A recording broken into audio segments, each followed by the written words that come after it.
Bismillahir-Rahmanir-Rahim. In the name of God, the most beneficent, the most merciful.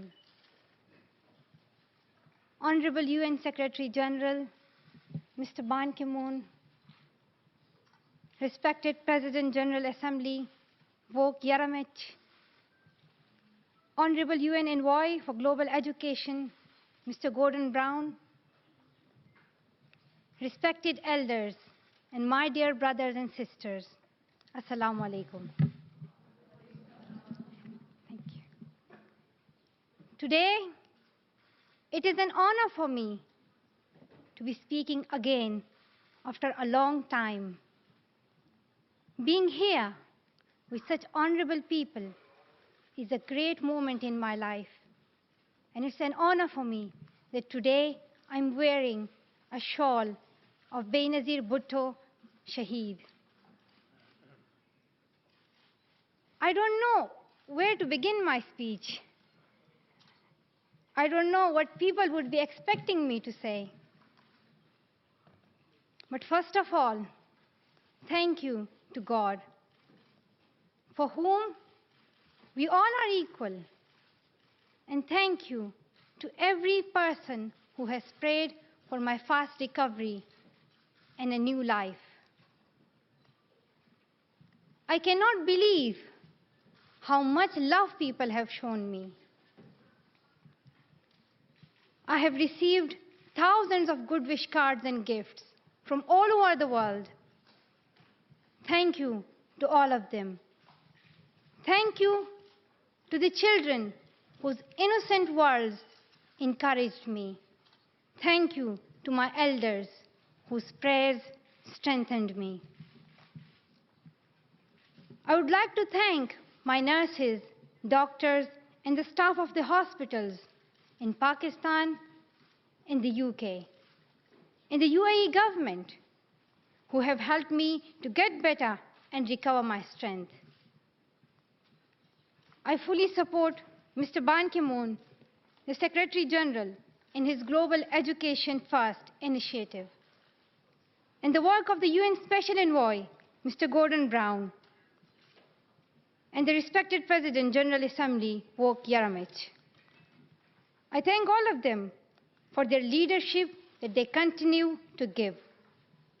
They continue to inspire all of us to action.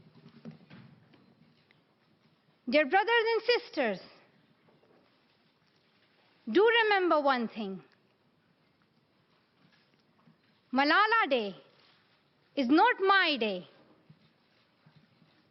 Today is the day of every woman, every boy, and every girl who have raised their voice for their rights. There are hundreds of human rights activists and social workers who are not only speaking for their rights, but who are struggling to achieve their goal of peace, education, and equality. Thousands of people have been killed by the terrorists, and millions have been injured. I'm just one of them. So here I stand. One girl among many. I speak not for myself, but for those without voice can be heard. Those who have fought for their rights. Their right to live in peace. Their right to be treated with dignity. Their right to equality of opportunity. Their right to be educated. Dear friends, on the 9th of October 2012, the Taliban shot me on the left side of my forehead. They shot my friends too. They thought that the bullet would silence us. But they failed. And out of that silence came thousands of voices. The terrorists thought that they would change my aims and stop my ambitions. But nothing changed in my life except this. Weakness, fear, and hopelessness died. Strength, power, and courage was born.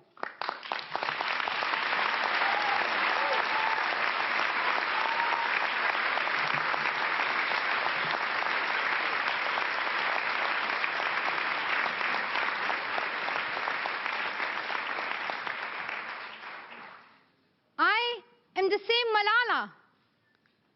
My ambitions are the same. My hopes are the same. And my dreams are the same. Dear sisters and brothers, I'm not against anyone.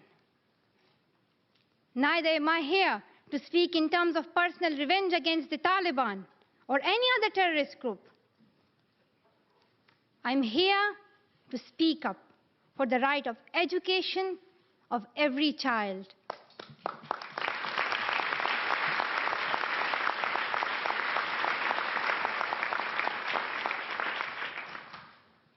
I want education for the sons and daughters of the Taliban and all the terrorists and extremists. I do not even hate the Talib who shot me. Even if there is a gun in my hand and he stands in front of me, I would not shoot him. This is the compassion that I have learned from Muhammad, the Prophet of Mercy, and Jesus Christ and Lord Buddha. This is the legacy of change that I have inherited from Martin Luther King, Nelson Mandela, and Muhammad Ali Jinnah. This is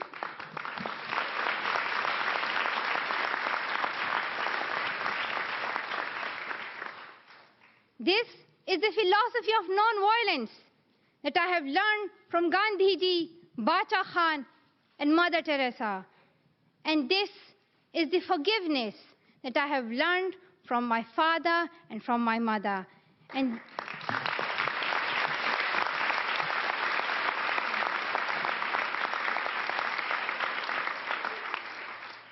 this is what my soul is telling me. Be peaceful and love everyone. Dear sisters and brothers, we realize the importance of light when we see darkness. We realize the importance of our voice when we are silenced.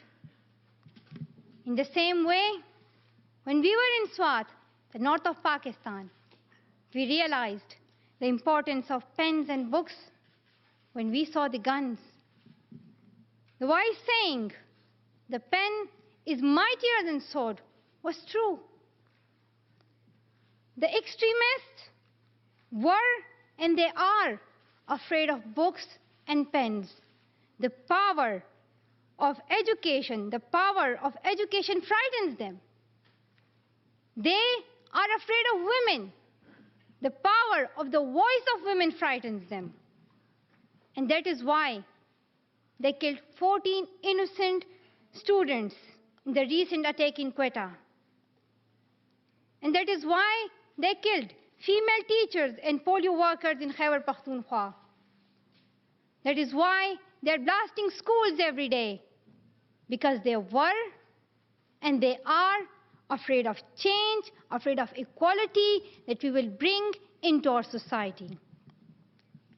And I remember that there was a boy in our school who was asked by a journalist, "Why are the Taliban against education?" He answered very simply by pointing to his book.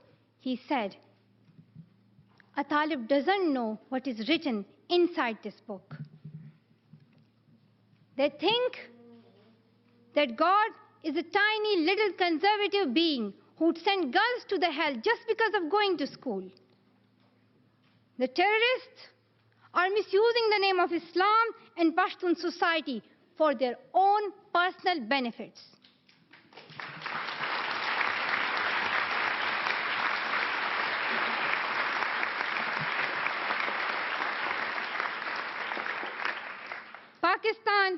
is a peace-loving democratic country. Pashtuns want education for their daughters and sons. And Islam is a religion of peace, humanity, and brotherhood. Islam says it's not only each child's right to get education, rather it's their duty and responsibility. Honorable Secretary General, peace is necessary for education. In many parts of the world, especially Pakistan and Afghanistan, terrorism, wars, and conflicts stop children to go to their schools. We are really tired of these wars. Women and children are suffering in many ways in many parts of the world. In India, innocent and poor children are victims of child labor. Many schools have been destroyed in Nigeria. People in Afghanistan have been affected by the hurdles of extremism for decades. Young girls have to do domestic child labor and are forced to get married at early age. Poverty, ignorance, injustice, racism, and the deprivation of basic rights are the main problem faced by both men and women. Dear fellows, today I'm focusing on women's rights and girls' education because they're suffering the most.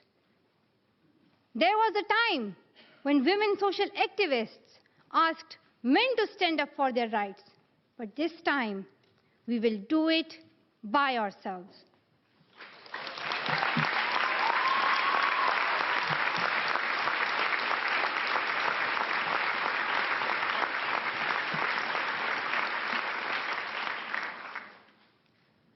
I'm not telling men to step away from speaking for women's rights. Rather, I'm focusing on women to be independent, to fight for themselves. So, dear sisters and brothers, now it's time to speak up. So today, we call upon the world leaders to change their strategic policies in favor of peace and prosperity. We call upon the world leaders that all the peace deals must protect women's and children's rights. A deal that goes against the rights of women is unacceptable.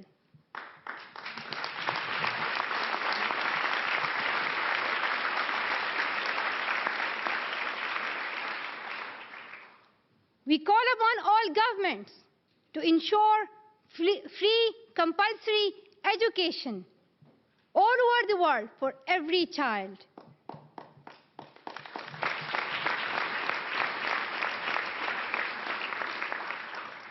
We call upon all the governments to fight against terrorism and violence, to protect children from brutality and harm. We call upon the developed nations to support the expansion of educational opportunities for girls in the developing world. We call upon all the communities to be tolerant, to reject prejudice based on caste, creed, sect, color, religion, or gender, to ensure freedom and equality for women so that they can flourish. We cannot all succeed when half of us are held back. We call upon our sisters around the world to be brave, to embrace the strength within themselves and realize their full potential. Dear brothers and sisters, we want schools and education for every child's bright future. We will continue our journey to our destination of peace and education. No one can stop us. We will speak up for our rights, and we will bring change through our voice. We believe in the power and the strength of our words. Our words can change the whole world because we are all together, united for the cause of education. And if we want to achieve our goal, then let us empower ourselves with the weapon of knowledge. And let us shield ourselves with unity and togetherness. Dear brothers and sisters, we must not forget that millions of people are suffering from poverty, injustice, and ignorance. We must not forget that millions of children are out of their schools. We must not forget that our sisters and brothers are waiting for a bright, peaceful future. So let us wage a global struggle against illiteracy, poverty, and terrorism. Let us pick up our books and our pens. They are our most powerful weapons. One child, one teacher, one book, and one pen can change the world. Education is the only solution. Education first. Thank you.